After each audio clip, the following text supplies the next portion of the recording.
अक्टूबर सन 1998 में शहीद होने वाले सिंध के साबिक गवर्नर हकीम मोहम्मद सईद के कातिल शायद अब तख्तादार पर चढ़ा दिए गए होते, लेकिन उन्हें जनरल मुशर्रफ की अक्टूबर सन 1999 की फौजी बगावत रास आ गई और निचली अदालत से मौत की सजा पाने के बावजूद वो उर्दू स्पीकिंग कनेक्शन पर होने वाले अल्ताफ हुसैन और परवेज मुशर्रफ इत्तेहाद के बाइस बड़ी अदालतों से कमजोर इस्तगासा के बाइस बरी कर दिए गए।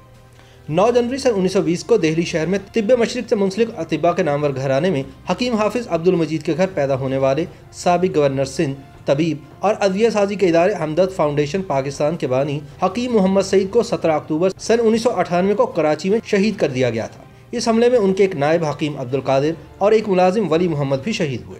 पुलिस खुफिया इदारों और इस्तगासा के मुताबिक कत्ल के इस मुकदमे में जिन लोगों को मुल्जिम नामजद किया गया था उनका ताल्लुक अल्ताफ हुसैन के तंजीम मुत्तहदा कौमी मूवमेंट से था, लेकिन सिंध हाई कोर्ट और सुप्रीम कोर्ट ऑफ पाकिस्तान ने भी बरसों जारी रहने वाली सनसनीखेज अदालती कार्रवाई के बाद बिलाखिर इस मुकदमे में नामजद तमाम मुल्जिमान को बाइज्जत बरी कर दिया था। सवाल ये है कि अगर कत्ल इन्हीं नामजद मुल्जिमान ने किया था तो फिर वो बरी क्यों हुए, और अगर इन मुल्जिमान ने कत्ल नहीं किया था तो फिर कातिल कौन थे और उनके पीछे कौन था।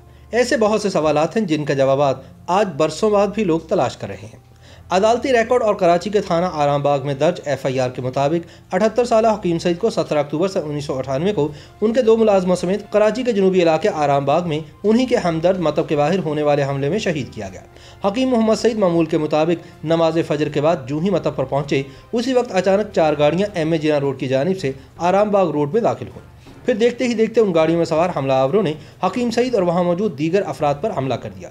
इंतहाई शदीद फायरिंग हुई। हमले के फौरन बाद ही हमलावर गाड़ियों समेत फरार हो गए। अदालती रिकॉर्ड के मुताबिक इस हमले के 15 मिनट के अंदर पुलिस हुकाम मौके पर पहुंचे और जख्मियों को अस्पताल मुंतकिल किया गया, जबकि हकीम सईद सर और गर्दन में गोलियां लगने के बायस खाल के हकीकी से जा मिले। हकीम मोहम्मद सईद की शहादत के चंद ही घंटों के अंदर कराची पुलिस के बाद अफसरान ने दावा किया कि एक गाड़ी बरामद की गई है जो कि मुबैना तौर पर हकीम सईद के कत्ल में इस्तेमाल की गई थी। बाज़ पुलिस अफसरान ने, जिनमें उस वक्त SSP जिला वस्ती फारूक अमीन कुरैशी और एडिशनल IG सिंध राना मकबूल भी शामिल थे, ये मौक़िफ़ इख्तियार किया कि गाड़ी से आमिरुल्लाह नामी एक नौजवान की इम्तिहानी मार्कशीट मिली है। आमिरुल्लाह नामी ये नौजवान मुबैना तौर पर MQM का कारकुन बताया गया, लेकिन जल्द ही सारे मामले में खुद उस वक्त की सिंध पुलिस और कराची पुलिस की क़यादत में इख्तिलाफ़ात की खबरें आ गई। उस वक्त सिंध पुलिस के सरबराह आफ्ताब नबी थे, जिनके भाई इस्लाम नबी मुत्तहदा कौमी मूवमेंट के वफाकी वज़ीर भी थे, जबकि कराची पुलिस के सरबराह DIG मुश्ताक शाह थे। मुश्ताक शाह ना तो तब अपने मातहत अफसर फारूक अमीन कुरैशी के इस मौक़िफ़ से मुतमईन थे और ना ही आज हैं। पुलिस क़यादत में मुबैना कातलों के बारे में इख्तिलाफ़ात की तस्दीक करते हुए मुश्ताक शाह का कहना है कि कत्ल के फ़ौरन बाद उन्हें स्टेट गेस्ट हाउस बुलवाया गया। उनका कहना है कि वहाँ वज़ीर आज़म नवाज शरीफ, वफाकी वज़ीर चौधरी निसार अली खान, चीफ सेक्रेटरी सईद मेहदी कुरैशी और 4-5 अफसरान थे। इस मीटिंग में मुझे तासुर मिला कि जैसे केस हल हो गया है और मुझे खबर भी नहीं। मुझसे सब ने पूछा कि केस हल होने में कितना वक्त लगेगा। मैंने कहा कि कोशिश कर रहे हैं, ऐसे मुकदमात मुश्किल होते हैं, लिहाजा वक्त तो लगेगा। मुझसे पूछा गया कि कितना वक्त चाहिए, तो मैंने कहा कि टाइम फ्रेम बता नहीं सकता, जिस पर मुझे कहा गया कि हम आपको 24 घंटे देते हैं। मैंने कहा सर कोशिश करते हैं।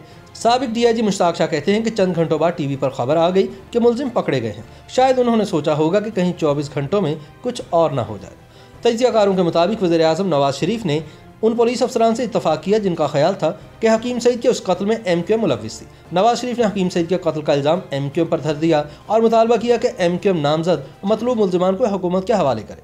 नवाज शरीफ की जानिब से कत्ल के इल्ज़ाम पर जवाबन MQM के सरबराह अल्ताफ हुसैन ने इल्ज़ाम लगाया कि पाकिस्तानी इदारे और नवाज शरीफ की हुकूमत MQM की मकबूलियत से खाइफ है और दहशतगर्दी के झूठे इल्ज़ामात में मुलव्विस करके इनका रास्ता रोकना चाहती हैं। अल्ताफ हुसैन और इनकी जमातें इस मौक़िफ़ का इजहार करते हुए सिंध में कायम लियाकत जतोई की हुकूमत से एहतजाजन अलहदगी इख्तियार कर ली और अक्सरियत खो देने वाली सिंध हुकूमत बिलाखिर तहलील कर दी गई और सूबे में गवर्नर राज नाफिज कर दिया गया।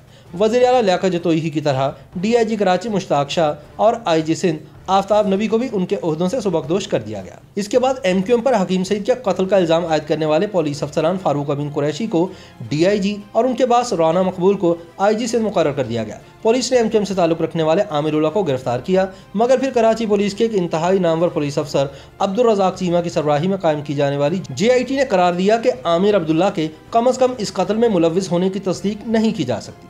नए आईजी और डीआईजी की क़यादत में पुलिस ने एमक्यूएम से ताल्लुक रखने वाले नामजद मुल्जिमान के खिलाफ छापों और गिरफ्तारियों पर मुश्तमिल क्रैकडाउन शुरू किया। हकीम सईद के मुकदमा कत्ल में पहले खुसूसी फौजी अदालत में कार्रवाई शुरू हुई और फिर सुप्रीम कोर्ट के हुक्म पर जब यह फौजी अदालतें खत्म हुई तो मुकदमा इंसदाद दहशतगर्दी की खुसूसी अदालत को मुंतकिल कर दिया गया, जिसने मुल्जिमान को मुजरिम करार देकर मौत की सजा सुना दी। मगर कई बरस बाद सिंध हाई कोर्ट और सुप्रीम कोर्ट ऑफ पाकिस्तान दोनों ने ही एटीसी का फैसला कलअदम करार देते हुए तमाम मुल्जिमान को बाइज्जत बरी कर दिया। साबिक आईजी सिंध राना मकबूल के मुताबिक मुशर्रफ दौर में एमक्यूएम को सहूलत मिली। इस्तगासा ने मिली भगत के जरिए अदालत में केस की वैसी पैरवी नहीं की कि जैसी होनी चाहिए थी। तजियाकारों के मुताबिक एमक्यूएम को भी नवाज शरीफ हुकूमत में हकीम सईद के कत्ल के बाद क्रैकडाउन का सामना था और रियासत की जानिब से मुखालफाना और मुआंदाना रवैये और इस पकड़ धकड़ से निजात की सहूलत खुद एमक्यूएम को भी चाहिए थी, जो मुशर्रफ हुकूमत का हिस्सा बनकर ही मिल सकती थी। चुनांचे सिंध हाई कोर्ट ने 31 मई सन 2001 को हकीम सईद के कत्ल में मुलव्विस मुल्जिमान की सजा कलअदम करार देते हुए इन्हें रिहा करने का हुक्म दे दिया। सरकार की जानिब से सिंध हाई कोर्ट का फैसला सुप्रीम कोर्ट ऑफ पाकिस्तान में चैलेंज हुआ और आखिरकार जस्टिस आसिफ सईद खोसा, जस्टिस सरमद जलाल उस्मानी और जस्टिस मुशीर आलम पर मुश्तमिल सुप्रीम कोर्ट के 3 रुकनी बेंच ने 26 अप्रैल सन 2014 को मुल्जिमान की बरियत के फैसले को बरकरार रखा। यूं हकीम सईद तो मदीनातुल हिकमत में दफन कर दिए गए, मगर उनके कातिल आज भी आज़ाद हैं। YouTube पर गूगली न्यूज देखने के लिए youtube.com की सर्च बार में गूगली न्यूज टीवी टाइप करें। गूगली न्यूज के पेज पर सुर्ख रंग के सब्सक्रिप्शन वाले बटन पर क्लिक करना ना भूलिए। YouTube पेज पर अपलोड होने वाली वीडियोस से बाखबर रहने के लिए बेल आइकन पर क्लिक कीजिए। आपको हर नई वीडियो के बारे में नोटिफिकेशन मौसूल हो जाएगा।